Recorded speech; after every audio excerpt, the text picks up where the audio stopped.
En este vídeo voy a hablar sobre la segunda parte, la sección segunda del registro de documentos que viene registrado en el Real Decreto 2568 de 1986, de 28 de noviembre, del Reglamento de Organización, Funcionamiento y Régimen Jurídico de Entidades Locales, conocido como el ROF, y en estas especialidades del procedimiento administrativo común, en un anterior vídeo, en la parte primera, vimos las normas generales del procedimiento administrativo y en esta sección segunda vemos del registro de documentos. Comenzando por el artículo 151, nos indica que en todas las entidades locales habrá un registro general para que conste con claridad la entrada de los documentos que se reciban y la salida de los que hayan sido despachados definitivamente. Aquí hay que destacar varias cosas. En este punto 1, en todas las entidades locales, nos detalla en todas, no en algunas o en las principales, sino en todas las entidades locales habrá un registro general para que conste con claridad la entrada de los documentos, tanto los que se reciban como la salida de los mismos, pero ojo aquí, que hayan sido despachados definitivamente. Esto es una pregunta de test y hay que recordar estos conceptos. El artículo 2 nos dice que el registro general permanecerá abierto al público todos los días hábiles durante las horas previstas en la legislación del procedimiento administrativo común. El punto 3 nos dice que la existencia de un único registro general se entenderá sin perjuicio de su organización desconcentrada, adaptándola a las características de la organización de los servicios de la entidad local. El artículo 152 también es de examen. Nos indica que el registro general estará establecido de modo que garantice la constancia de la entrada y salida de todos los documentos, garantice la constancia de entrada y salida, no solo los de entrada, no, los de entrada y salida de todos los documentos que tengan como destinatario o expida la entidad local. Importante también, los libros o soporte documental del registro no podrán salir bajo ningún pretexto de la casa consistorial, no podrán salir los libros o soporte documental del registro. El acceso a su contenido se realizará ¿cómo?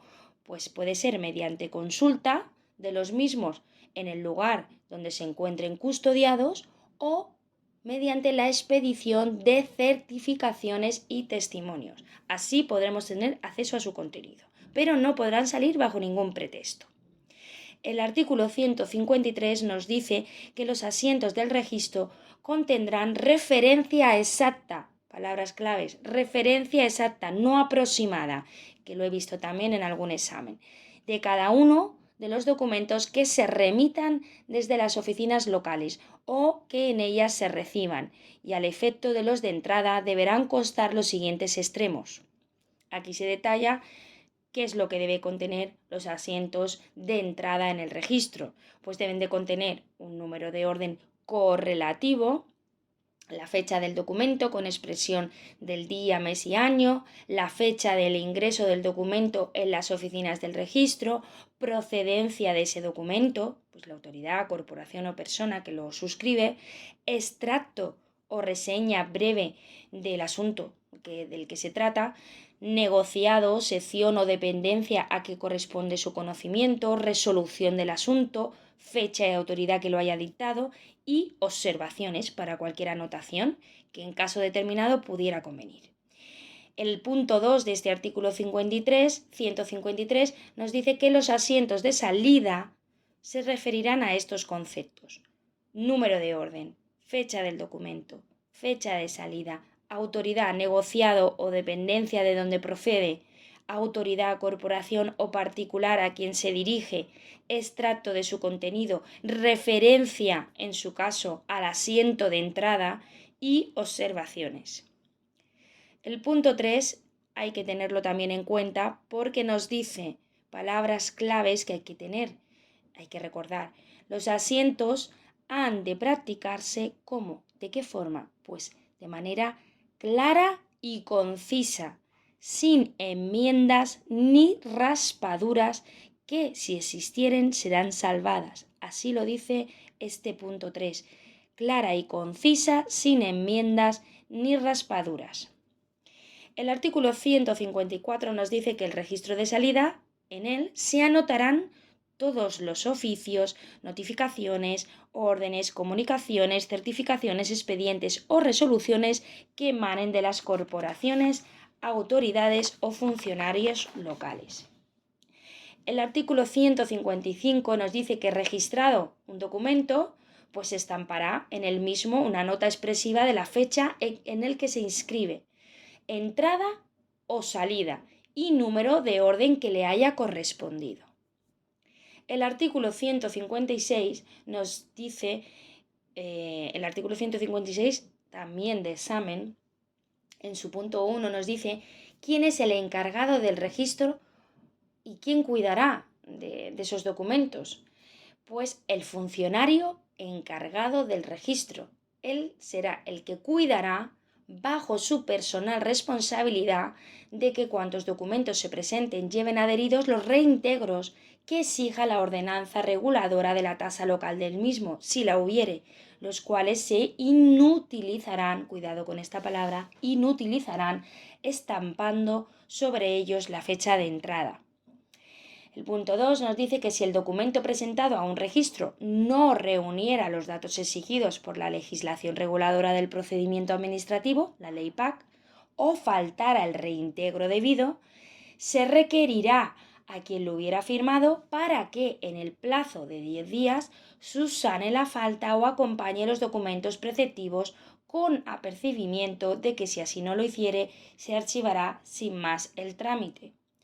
Aquí podemos recordar al artículo 68 de la Ley PAC, en el que se da ese plazo de subsanación de 10 días hábiles, pero tenemos que tener en cuenta, si nos sale esta pregunta tipo test y nos hace mención a este Real Decreto 2568, que al final de este punto nos dice que si no lo hiciera, si no subsanara en esos 10 días, ojo, se archivará sin más trámite. Hay que tener en cuenta la diferencia aquí con el artículo 68 de la Ley PAC. Echarle un vistazo. El artículo 157, pues un poquito de lectura. El artículo 158 sí que hay que tener en cuenta aquí que los escritos podrán presentarse acompañados del documento o documentos en que funden su derecho los interesados. Como, pues ya sean originales, ya sea por testimonio o por copia del original, que cotejará el encargado del registro. Esto ya de cotejar pues queda un poquito ya pasado porque ahora mismo pues se digitalizan todos los documentos. Pero bueno, aquí lo pone, lo detalla así el artículo 158 y si nos hacen mención a él en algún test, pues tenemos que contestar tal y como lo indica. El artículo 159 también es de examen y nos dice que toda persona que presente un documento en el registro podrá solicitar recibo gratuito donde conste el día y hora de presentación, número de entrada y sucinta referencia del asunto, es decir, una breve referencia del asunto. El punto 2 nos dice que el recibo hará prueba respecto a la fecha en la que el documento ingreso en el registro.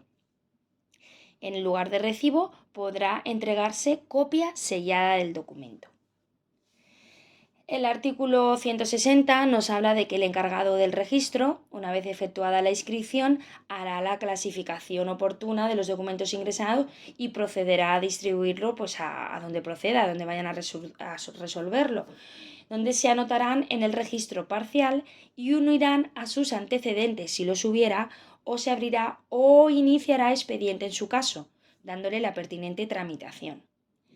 El artículo 161 nos dice que para la salida de los documentos cada sección o negociado enviará a los que hayan de expedirse al registro, que los cursará devolviendo a la dependencia de origen las minutas correspondientes después de estampar en ellas el sello en que conste la fecha de salida y número de asiento.